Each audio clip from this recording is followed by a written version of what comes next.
Welcome everyone to Read the Book First. Today we'll be talking about the 2019 film 5 Feet Apart. And to help me discuss that, I have Ashley from If It Was a Book. Thanks for coming back. Yeah, great to be here.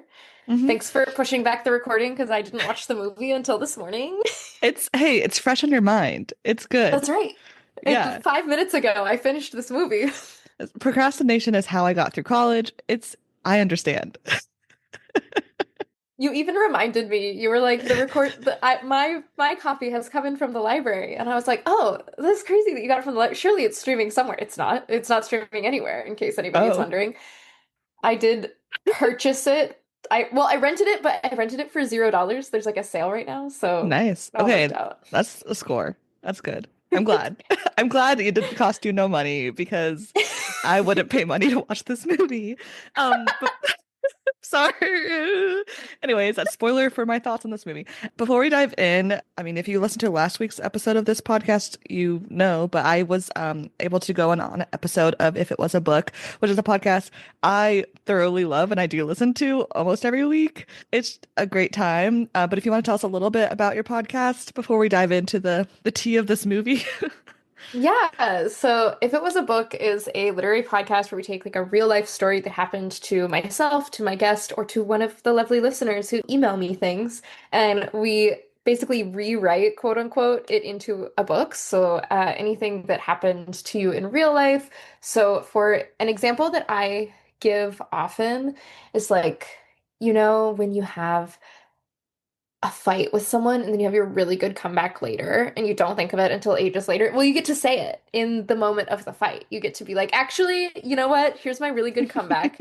And then you get to go off from there and be like, well, if I had thought of this really good comeback here, this is how this situation would have gone. Or maybe somebody is, because there's a lot of different genres you can go. So a lot of people choose contemporary, but we've also done some fantasy, we've done some horror, we've done some thrillers.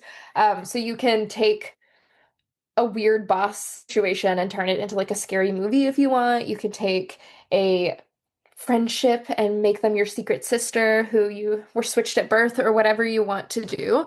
And I think that that's fun. And it's also all of the fun of writing a book without the commitment of writing a book. As you experienced when we Yes, wrote like an entire children's series that with I still am thinking zero about. follow through. Me too. Oh my God, this I little think girl we could should talk write to this. animals. I think we should too.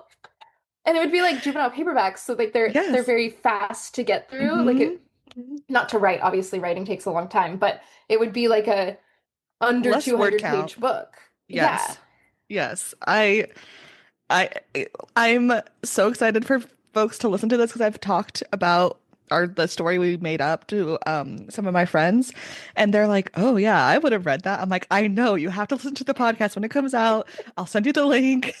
I've been thinking about it a lot. I think that if we could find an illustrator, then we could write the real Yes. series. But the problem is that Yes. like these are so dependent upon the illustrations, and I can't draw at all. I I love drawing on my iPad, but I would say I'm not anywhere near capable of doing a book. I could do a greeting card.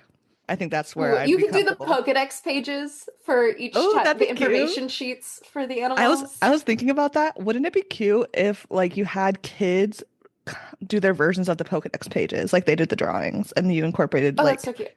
right? I was thinking about that the other day.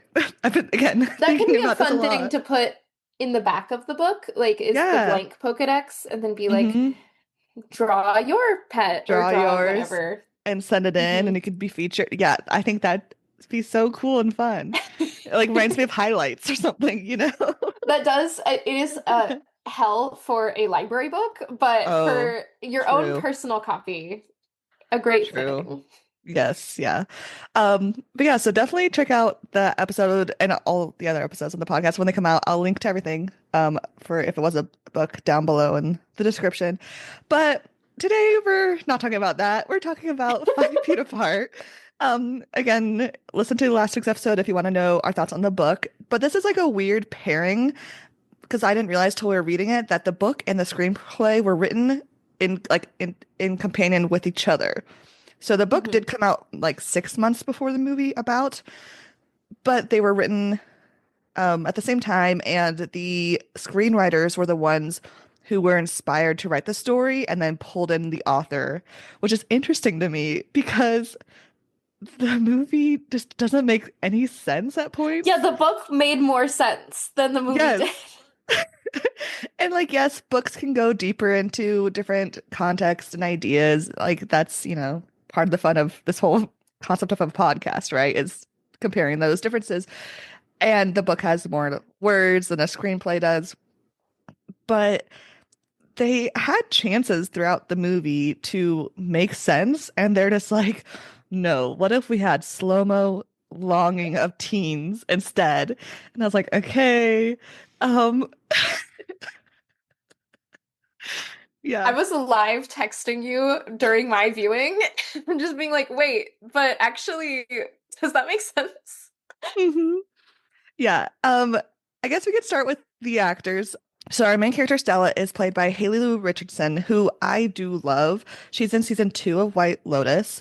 And I think she does a fantastic job in general. Everything I've seen her, I think she's a great actress. I think she was not given what she should have been given in this movie script wise, but I think she did what she could, right? Like if you get a cringy line and of dialogue, it's hard to make it not cringy. And that's not on her, you know what I mean? Dude, yes. There's a part in the movie when she's having her like big dramatic scene and through the lens of a YouTube video, which I have a lot to say about the YouTube videos, but at the end of this, she's like, I'm taking something back. And then she makes with her mouth an exploding noise. She like does her own mic drop. She's filming alone in her room. She goes like, and I'm like, girl, Mhm. what is happening? It's it's so obvious the people who are writing this movie are like Gen X, if not boomers. You know what I mean? Right. Well, and they're like targeting at teens, but in a way that they've never spoken to a teen before. Yes.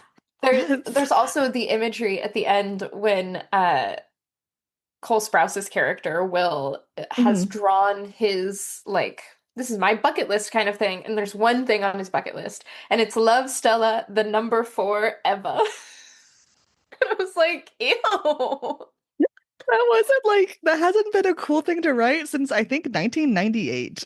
Like, you know what I mean? Well, also like it wasn't a text or anything. This is like his Yeah. hobby is drawing. He's like making this beautiful artwork, and part of it is this comic, and then it says "Love Stella forever." I'm like, ew. It's this movie's just full of little cringy things that could have been they just needed a Gen Z or young millennial like a sensitivity reader or, Hmm. editor. And then it would have been way less cringy. But anyways, I think Haley Lou Richardson does the best she can in this movie. And I She think great.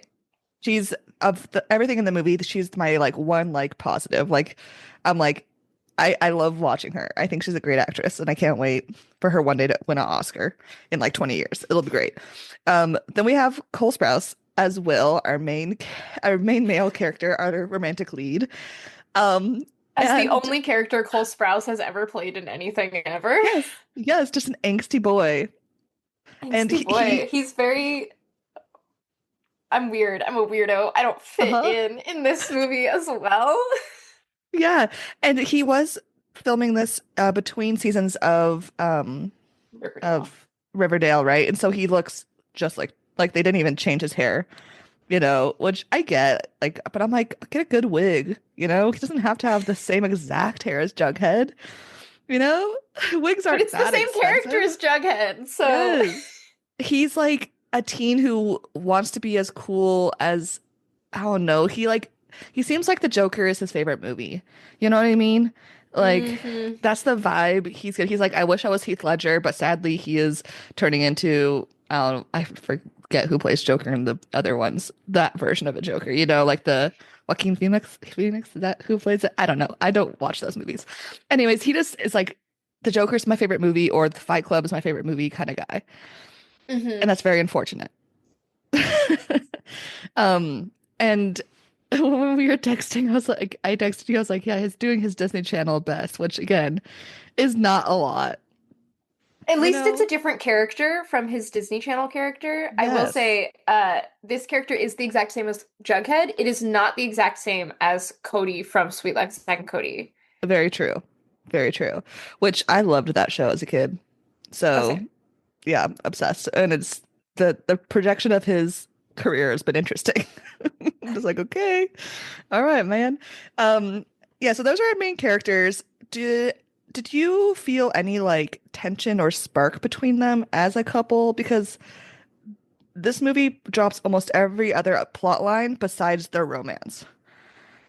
Yeah, only during the weird pool scene, in this bougie hospital where there's a pool, and there's just this part where like they are so first they've talked about in the beginning he has given his room to his friends so they can hook up and his friends are like it won't be long because they were teenagers and then he like follows Stella up to the NICU to see babies and he's like saying something and she's like, "Well, I don't pimp out my room to my friends to have sex." And he's like, "What do you have against sex?" And she's like, "Nothing. Sex is fine." And in a very like clearly a virgin kind of way, which like is not weird because they are Mhm. 16. Yeah, And oh, I guess they're 17 going on 18, which becomes a part later. But still they're very young. It's not like a weird thing. hmm, They're I don't know, the way they kind of make it seem like it's a big shock later on that she hasn't been with anyone, even though she's been in the hospital most of her life. Don't right? know when she would have the time. And she like can't touch any of her best friends. So I'm like, Hmm. okay, whatever. Anyways, there's like a part where she admits that she was lying at the beginning, and that she hasn't been with anyone. And here's this weird part. This is after she has been like, I'm reclaiming the 1 foot between us, and Oh they yeah. start using this pool cue to like hold hands so they're 5 feet apart. And they're using this pool cue to like stroke each other in a very strange way. And then he's like breathing really hard. And I was like, I don't like this like weird sexual tension breathing hard thing. Mhm. And then you pointed out they have CF. They probably just Yeah. can't breathe. And I'm like, you know what? Fair enough. But Yeah. that is the only time that I felt there was like Mhm. any tension between them, and it was the weird heavy breathing. Yeah, I feel like it's I don't believe their relationship. I believe the relationship in the like vacation or camp romance way where you're like, "Oh, I am Right. the only straight person and you are the other only straight person. We must be in love because we are horny teenagers." That Hmm. happens. And I understand that. And I understand that everyone, including teenagers dealing with CF, are gonna be horny. I understand that. But like the love story is so unbelievable. They know each other for a week before they're like, I'm literally gonna choose lung or you over lungs. You know what I mean? That's such a teenager thing to do, though. It Like, is. It honestly, is. it's age appropriate. It is. And it's just frustrating because I'm like, yeah, the teens would do that. And I guess because I'm in my 30s now, I'm like yelling at the screen. But maybe that's just how life works, I guess. Um, The first half of this movie filming, I felt like it was bouncing between a episode of Grey's Anatomy, like direction wise, Hmm. or a music video, and it couldn't decide which one it was. And I found that very fun to watch in a bad way. Like it wasn't like it's funny to watch, maybe is a better thing. It's just there's like the voiceover at the beginning with the like camera about the human touch thing, which I kind of found a little gross. Oh my God, literally the first like line of the movie is like, I didn't know how important touch was until I couldn't touch him, and I was like, ew. Like I I don't know. I and like part of it is like I'm not really a touchy-feely person. I never have been. And except for like with my partner and my, I guess I like hugging my grandma and like that's about it. Like I'm not someone who loves hugs. Like I'll deal with it. And so I was like, first I was like, is this just me being dramatic? And I was like, I rewatched the beginning this morning. I was like, no, this is weird. It's a weird choice for the beginning, especially since we figure out this little voiceover is coming from a YouTube video that she's posting online. She's choosing to say this in front of her huge Okay, audience.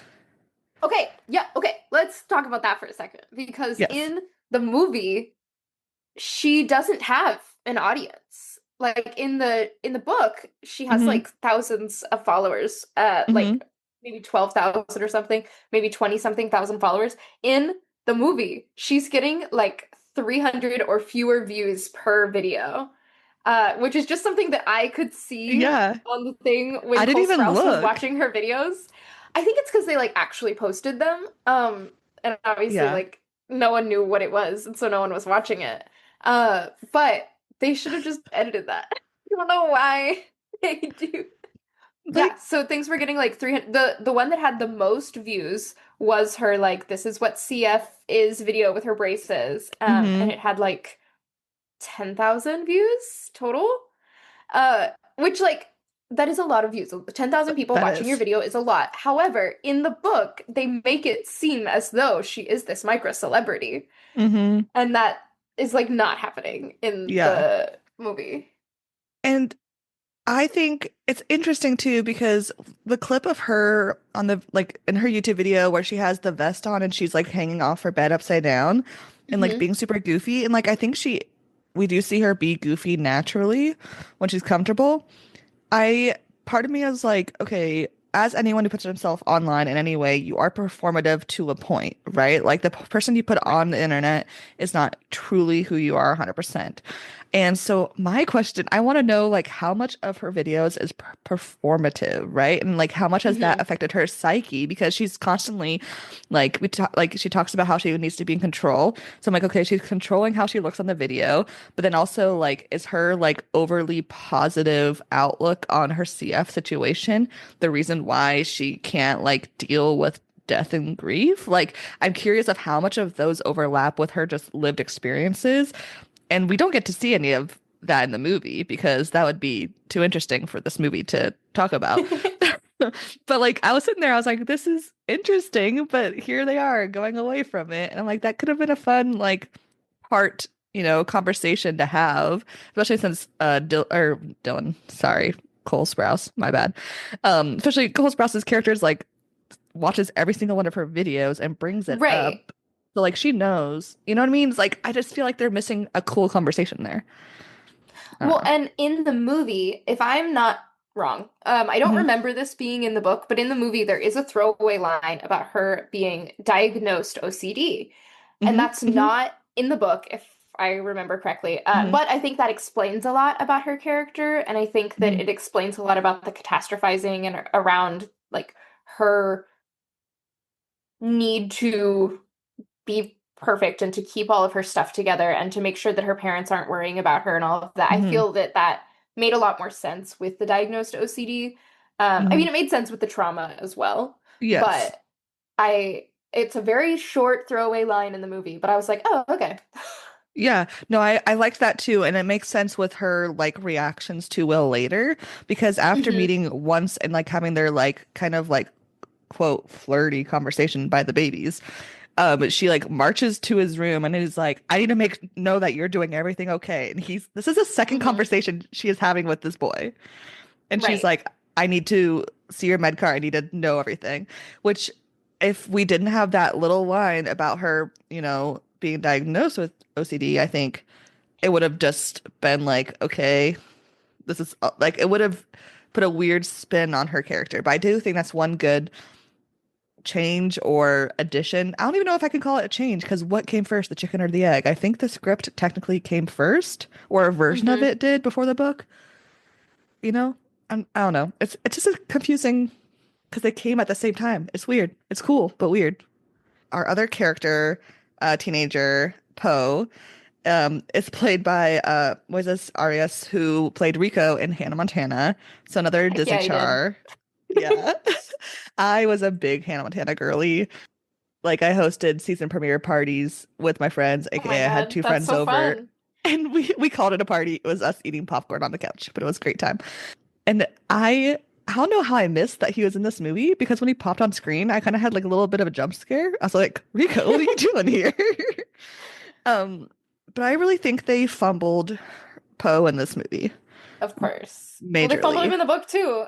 Yeah, that's true. I mean, yeah. I'm like, which is better? The book, which was a problematic, stereotypical depiction of this character, or this movie where he just like is trying to be a good friend and has this complicated backstory that we barely know anything about, you know? Okay, yeah. Can we talk about that? Because Yes. there's a line in the movie when Hmm. we hear that he is going to lose his full coverage insurance when he turns 18. To which I text you, don't you lose your parents' insurance in your 20s? And you Hmm. said, right, but in the book his parents were deported. And I was like, oh Hmm. yeah, they don't talk about that in the movie at all. They're Hmm. just like, yeah, for some reason he's gonna lose his insurance when he turns 18. And then he talks about like the medical burden or the burden of the medical bills being on either his partner or his family. But in the book, like his family isn't there, not because they don't Hmm. want to be, but because they have been deported, which is not mentioned at all in the Hmm. movie. Yeah. And it's confusing. It's confusing because of that. We don't have that backstory. We do get like a clip where he says that him and his boyfriend are going to go visit his mom. Like, and we're like, okay, where is she? Like, we don't Hmm. know. And I think I looked through the deleted scenes because I was curious if they like cut a scene where they talk about that, and they don't. It was just more scenes of Stella and Will pining after each other, with their the the Q, whatever that thing is called. My brain stopped working.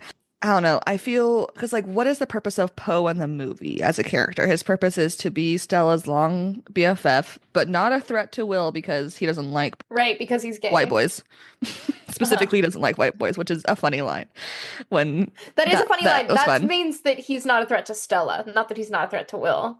Yes, yes, yes, yes, yes. So he's there to be a friend to kind of support Stella when she's feeling bad.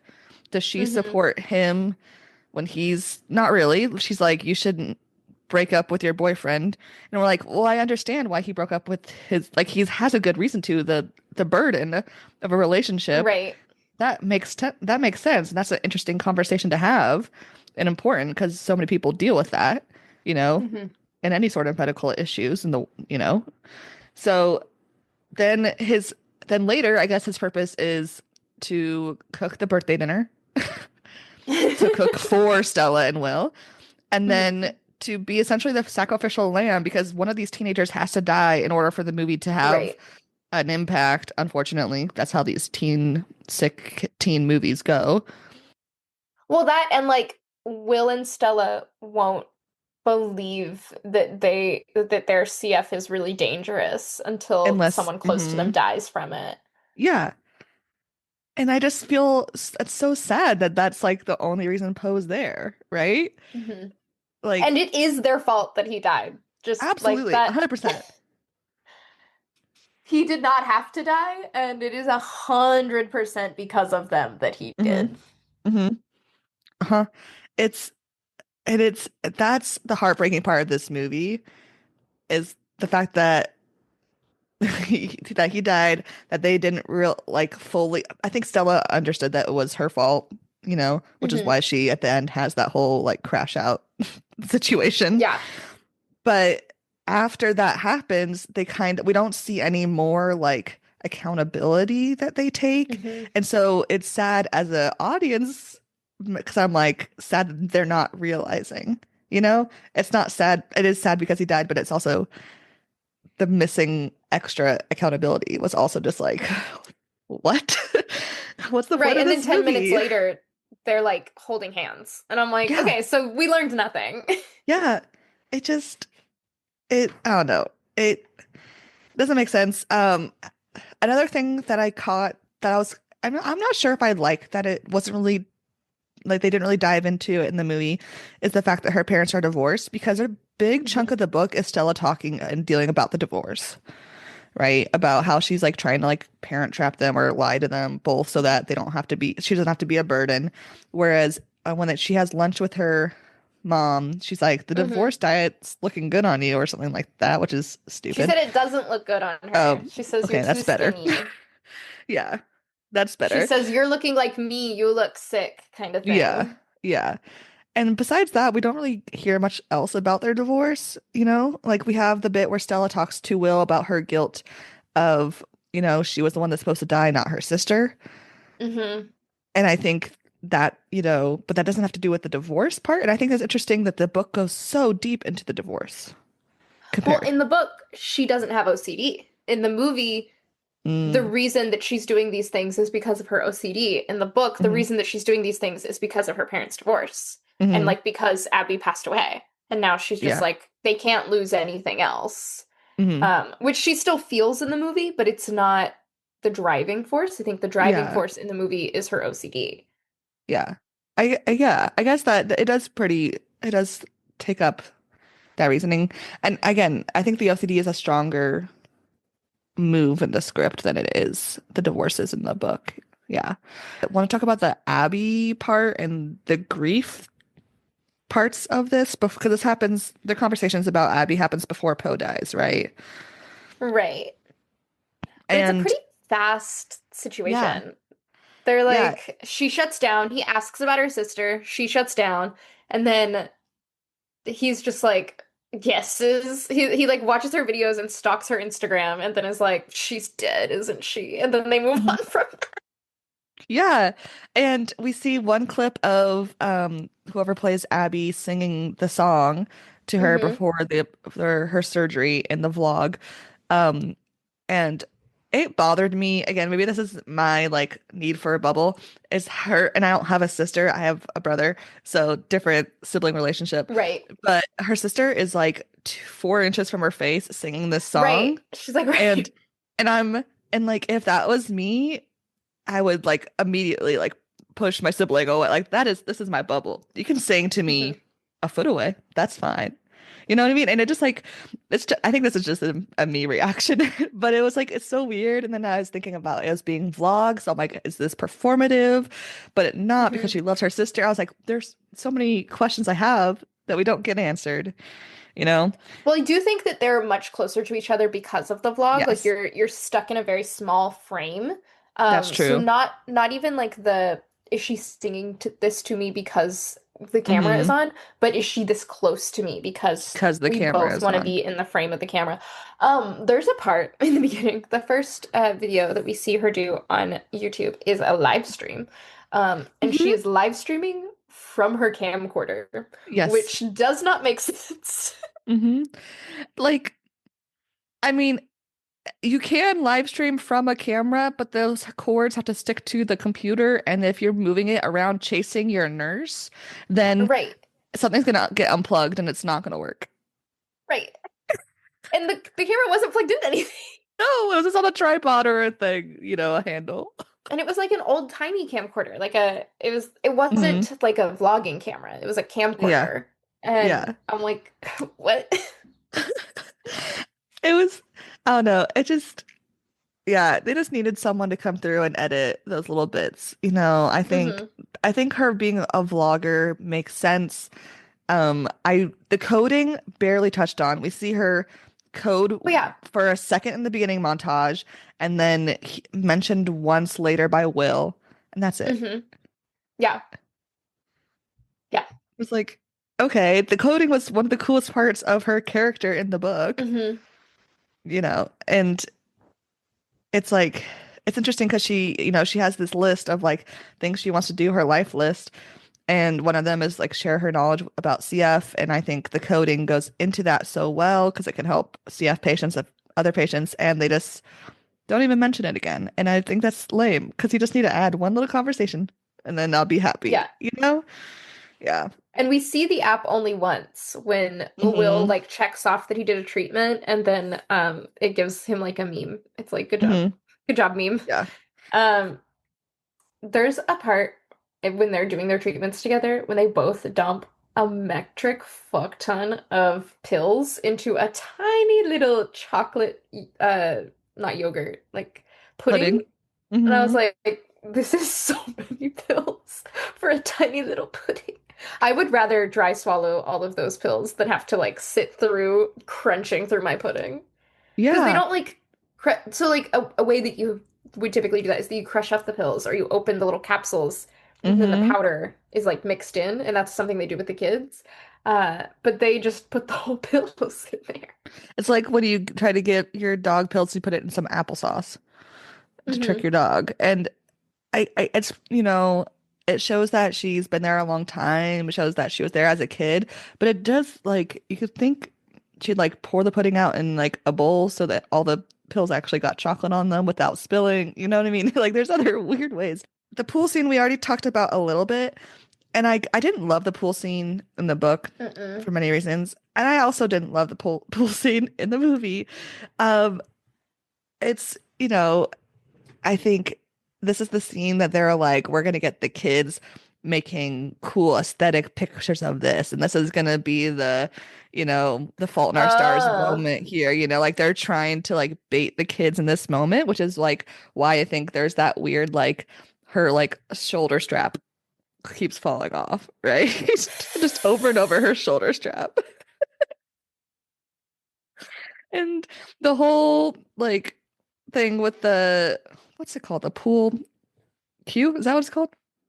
yeah, pool cue. Okay. That whole thing was just as, an extension, it was like an apparatus for themselves and it just, it was weird. There's one moment when I think it's cute, and it's when they are each holding an end of the pool cue and they walk by an older couple holding hands, and they have that Mhm. like parallel of like this is as close as they can get to holding hands. Readers, they hold hands later in the book, so it doesn't Mhm. even matter. But I did think that that one part, I was like, oh, that's sweet. And it's only sweet because they had that parallel of the couple next Mhm. to them. Like it didn't make sense without that. Yeah. Uh, and I didn't like using the pool cue to like stroke each other. That was weird. That it was weird. I mean, anytime teens or people playing teens in movies have intimate relationships is always weird. But this was extra Hmm. weird just because of everything. And then the idea that they go in the pool, what hospital has a pool Right. that is not like on lockdown for many reasons, right? Pools Right. are germy. Pools have the chemicals of chlorine, which could be bad for certain patients. Patients could drown themselves. You know what I mean? Hmm.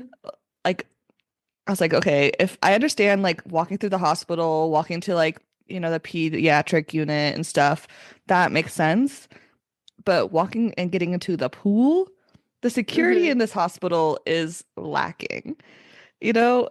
And then them being in the pool, I was like, okay, I just felt like that was like, water and they're like in their undies, whatever, trying to be like teen angsty, sexy, whatever. Hmm. But I was just like, y'all are sick. This is after she just had surgery on her G tube. Hmm. And so she probably has stitches. That should not be in any water, let alone chlorinated water. Yeah. Yeah. I don't know. That it rubbed me the wrong way. I didn't like it. I was like, you're breaking too many rules. Yeah, it was weird. I didn't like that scene either. Yeah, just for a teenage boy. Just for a teenage boy. Who And it you've known for less than a month, because at the end he's like, this yeah. month lasted forever for me. Hmm. It's so like summer camp romance, you know? Yeah. Except for that death is on the line, you know? Summer camp romance featuring death. Um, poor Barb. The nurse Barb is just trying to do her best. I felt bad for her in the book. I felt bad for her in the movie. Were there two nurses in the book? There were, because one of them is Okay. pregnant. I only remembered Barb, and I thought Yeah, Barb was pregnant. And I was like, yeah. wait, who's this other lady? So Julie is the other nurse who is pregnant. Julie is played by the director, Justin Baldovie's wife, and the baby that's later on, um, I don't know if that's in this ending or the alternate ending, is actually Justin Baldoni's and his wife's son. This is So me finding out that Justin Baldoni was the director of this. this is his debut. Uh-huh. Yeah, I didn't realize until I was watching and I went to the extra credits on the DVD and there was a like commentary by director Justin Baldoni and I was like, oh, oh great. Okay, well, we're in too deep. That's right. Yeah. But yeah.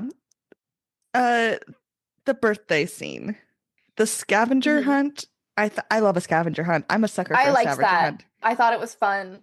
I thought it's fun and cute. I am so confused about the dinner, about how they're able to sneak into the kitchen, which again has knives and fire, things that should be at least observed by other people, right? Poe did it in his room. In his room. Yeah, she like pops in while he's making the like fancy flowers for the dinner. I thought that was still in the kitchen though, because then they make it down to the dining hall after hours. Like They did go to the dining hall after hours, but I thought that he made that he everything in did all his the room. cooking, maybe. But Mhm. anyways, they still made it down there. And then the dinner, okay, one, the dinner scene with all the on the table, it was beautiful. I was like, I want to have a Mhm. fancy dinner that looks like that. But two, why do they have candles in this hospital? Like, if you're gonna secretly host a birthday banquet, you don't risk having candles to set off the many fire alarms. Like these teens are not sneaky enough. Like, I love that you think that they're thinking these things through. These 17-year-olds are like, what if I set off the fire alarm? That it didn't occur to them at all, and I am not surprised. yeah, I mean, they are literally being the most risky they can with literal people's lives. So I guess it makes sense they didn't think about the candles. Yeah, and like Will and Stella are on opposite ends. Poe Hmm. is in between them. Yeah, yeah, I'm like, so hmm, sorry, Poe. Love yeah. you, but you're Thanks for making definitely this 3 dinner. feet from everyone. Yeah, there'll be no consequences at all. Lols. Mm-hmm. Lord. But the table was gorgeous, and I was, Beautiful. Yeah. yeah, I want their table decorators information. It was Poe. Yeah, it was did a great job. Yeah, so then Poe dies and Stella is rightfully distraught. Hmm. And she decides, oh yeah, because we didn't really talk about the whole like scene with her and Will up on the roof, right? Because Will's up there at one point when they meet for I think that's the second time they meet. Right. And she's like, is he about to jump? And he like pranks her like almost falling off, which I think is rude and Bro, like and one it's rude and also rude of the directors and everything because that is some lame foreshadowing of later on, if he falls oh, there, yeah, and then she falls later, like maybe they didn't do it on purpose, but I think that's in hindsight, that's really mean of them. Vasilla thinks about these lights that her and Abby wanted to go see that they have in their city in the park sometime, which they talk a lot more about in the book than they do in the movie. hmm. And so when Stella is dealing with Poe's death, she's like, okay, I'm gonna go see the lights. And this is also Barbara's like declared that Will's leaving in the morning. Right. And so she's like, okay, my best friend just died, my fault. And now my boyfriend's gonna leave, my fault, you know? And so she decides to go on a walk, and Will joins her to go walk the lights, which is Well, like first two they have miles to stare away. longingly at each other through a Oh, yes. window and hold their hands up and like touch through the window. There's so much longing in this movie. I don't care about the longing. And like I'm fine with, a star-crossed lover series and a longing and pining when it makes sense or the characters actually have a good amount of history behind them. You Hmm. know? This this ain't it, you know? But yeah, he Um comes out and then they hold mhm. hands to walk to the park. So the Yes. pool cue, the 5 feet apart, the 1 foot they reclaimed, gone. They're just Hmm. fully holding hands now. Yep. Hmm. Yep. And they go, it's snowy, it's winter. They at one point are making they're lying in the snow and making snow angels, which I was like, okay, did this guy watch The Perks of Being a Wallflower? Not that that's the first movie to ever make snow angels, but like iconically they have the snow angel bit, you know. Hmm. Uh, um she keeps ignoring texts and Will declares his love for her and they almost kiss. But then, oh yeah, Hmm. they're on a frozen lake. I forgot. because they're on a Oh frozen yeah. lake because who cares about risk, right? Well, he's Um, like, don't go there. And she's like, it's mhm, frozen. It's fine. And he's like, all mhm. right. He's like, okay, good enough. You convinced me. Let me kiss you with my infectious to you CF. No, he says Like, no. They're like, they have I this know. dramatic, like 2 minute long leaning in scene. And then he's like, we can't. And she's like, I know.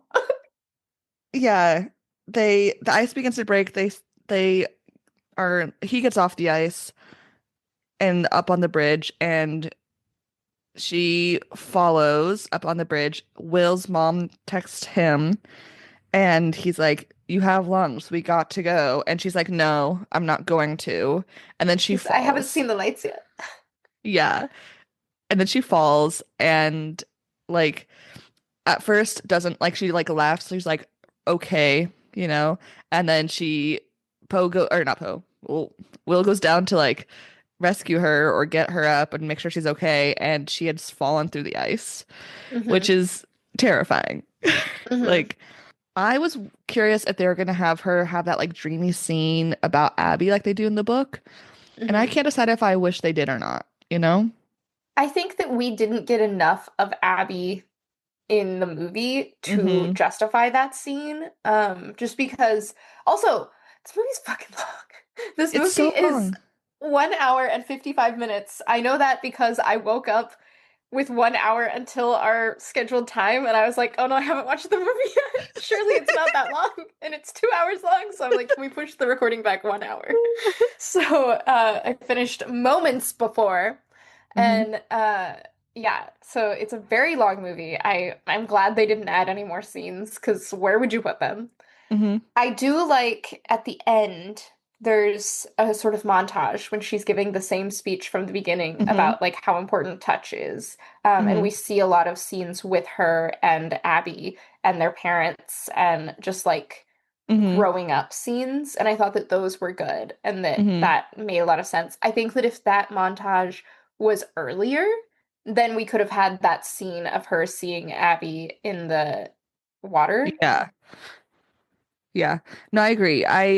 I think they had so the beginning montage has like a couple clips that include Abby, but you just think it's another girl, right? We don't have the context yet. I Hmm. do wish when like maybe if we were gonna fix this part of it of this movie, if like during that confrontation of Will being like, "Is Abby dead?" and where she shuts down, maybe if she had shut down, she had a quick flashback of just like no audio, just like boom, boom, boom, boom, different memories of her and Abby. Like Ooh, yeah, just yeah. that would have helped, you know, and maybe not like a full like conversation like Harry and Dumbledore dream when she's in the eyes, but like a moment of, you know, Abby, like a memory of Abby doing something like live for me or something, you know, something Hmm. cheesy in theme of this movie. And, you know, that also the moment when she like comes to is when she's in the hospital, right? But Will does save her and ends up giving her mouth to mouth CPR, and he does a horrible job at it as someone who is CPR certified. He he's not doing it. He is not on beat. You also don't start with breaths.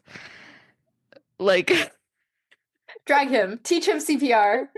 he was just like, I can kiss her. Okay, I'm gonna kiss her. Oh wait, I should be saving her life. I forgot. And then he starts. And I'm like, dude, you need to go take a class because that's not how you do CPR. So listeners, don't do CPR like Will. He does end up saving her. I do like that the doctor, like in the book, the doctor's like, you did the right thing. Oh, also, the doctor, she is the actress who's in Bend It Like Beckham. Um, yeah, I was like, I recognized her face and I like did some like searching and I thought that was fun. Um, so shout out Bend It Like Beckham. Great movie. Kimberly Hebert. These two t teens love grand gestures, which I appreciate, you know, a Mhm. grand gesture. This is like the third grand gesture of the movie, I think, maybe fourth, which by this point they get less and less grand as far Hmm. as their emotional draw, even though the thing Yeah. itself is pretty grand, right? So he gets all the adults in their lives to help him bring the lights from this park to right outside the room where she'll be coming out of surgery. And I Hmm. think that's like a really cool gesture. I just also think you could also just go to Walmart. He's rich. He could have his mom go to Walmart, get the same lights, and not have to dealing with the city's rules of lights over there. You Hmm. know what I mean? I was like, just have your mom go to Walmart. DoorDash some lights. You're a rich boy. DoorDash some lights. I don't know. I was just like, this is a lot. Another grand gesture, cool. Another one. Um, I we have the ending of their goodbye, their breakup, because it is a In the breakup. book, was she on the breathing tube? Because I thought that she was talking back to him in the book. I thought so Okay. too, and It because I felt thought, very captive situation in the movie where she's just like forced to watch all of this stuff and she can't respond and she's like bedridden. can you imagine coming out of surgery, not being able to talk, your whole family and doctor's staff is standing around you, and then through the glass, you have your boyfriend who has just finished making this big grand gesture of his love, pronouncing his love in front of these adults, embarrassing, um, to you, and then breaking up with you, and you couldn't say a Yeah. single word. That is hell. And then you have to watch this like montage of the pictures he drew of y'all. Yes. A little breakup book to go with the breakup speech. Hmm. And then Like, the last thing on the breakup book is the love her forever. forever. Ay, ay, ay. I like the grand again, I like the grand gesture. I just and I'm glad that they broke up, you know? Yeah. Mm. But I think they needed less grand gestures throughout this to Hmm. make that actually stick its landing. Yeah. Um, and then we get the montage from the beginning but extended at the end here. And that's how it ends, which is different from the book, but there is an alternate ending, which on the Oh, DVD. Yes. So the alt ending is it's the part of the montage and part of the um the no oh the wait, human it's 1 minute touch. long. Can I watch it really quick? Yes, watch it. Yes. Okay. Okay, so the nurse's baby was born, Mm-hmm. what I'm seeing, in slow-mo. Yep, of course, slow-mo. Everything serious is in slow-mo in this movie. They're all outside and she doesn't have her Mm-hmm. oxygen tube in her nose. And then she's oh, now there's audio. Uh-huh. But it's very slow. Oh, it's the his touch thing again. Mm-hmm. It's the same monologue. Now they're standing on opposite ends of the street. And he still has his oxygen and looks busted. I feel like he's a hallucination. Mm-hmm. He's giving hallucination. Mm-hmm. I feel like bro's dead. Yeah. Okay. Also a dumb ending. Okay, Yeah. cool. Also a dumb So, ending, right? So I'm glad they didn't do the all ending because the ending with the montage is good, right? But this one, it's like, okay, she's better. It's like I don't know, we don't know how pregnant the nurse was, but we're gonna assume like about a year later, right? Because the baby is an actual mhm, baby. Um, right. so like she's better, which is great to see. She's with her friends. She's an aunt to this little baby. But then we see him and he's looking worse, but still in the world and with his oxygen. So we're assuming he's still doing medicine, etc. But that's it. And I'm like, I I think it's not like I like the book ending a lot I more. liked the book ending too. Yeah. Yeah. Um, but for the movie, I think the montage is not a great ending, but it works. It gets the I job also done. think the alternate ending of the baby doesn't make sense because they didn't talk enough about the baby in the movie. Because in the book, there's like a whole scene where the nurse is talking about how like Stella's gonna be the baby's aunt and she'll know Aunt Mm-hmm. Stella. And Stella is like terrified to touch her belly because she's Mm-hmm. like, I don't want to like I know that I can't give her CF, but I'm like worried that I'm gonna give her CF. Like she is very Mm-hmm. concerned, which I think would play into the OCD, but is very Mm-hmm. concerned about like anything that she does affecting this like new life. Mm-hmm. And that is not discussed in the book at all. And Mm-hmm. I think we like barely even talk about the nurse being pregnant. So I don't think that it's like an impactful scene Hmm. because we didn't have that context. Yeah, I agree. And I wonder because Justin Baldovey cast his wife and his son to play the pregnant nurse and the baby, I wonder if that nurse was just a nurse that was there when the script originally was written, and then in a later edit, they added that in. And then because they added that into the script, I wonder if that's why it's a thing in the book and you can't just throw that away in a book. You have the chance to expand on it. I don't know for a fact, but that's just my theory that Hmm. because he casted his wife and son, that that affected the book. And it's just what a weird movie. Yeah.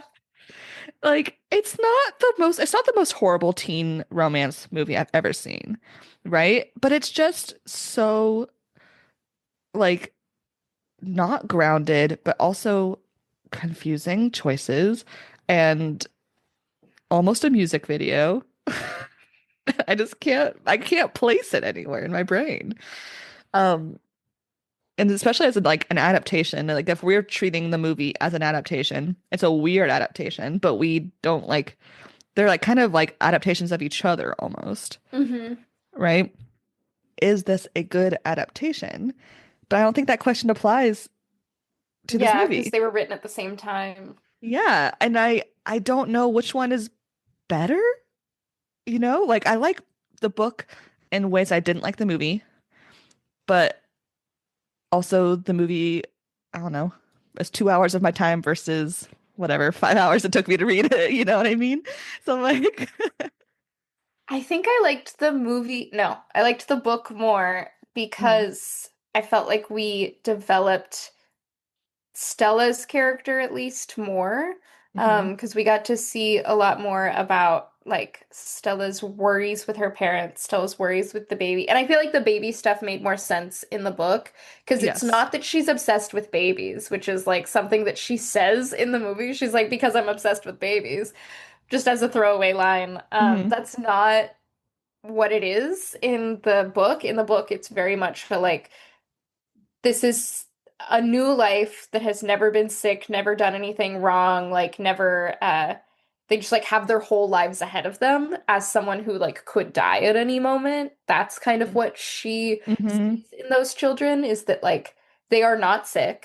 They are not like they haven't experienced pain. They haven't gone through any of the things that she's gone through, where even like the Hmm. young children in the hospital are there because they have to be in the hospital for different reasons.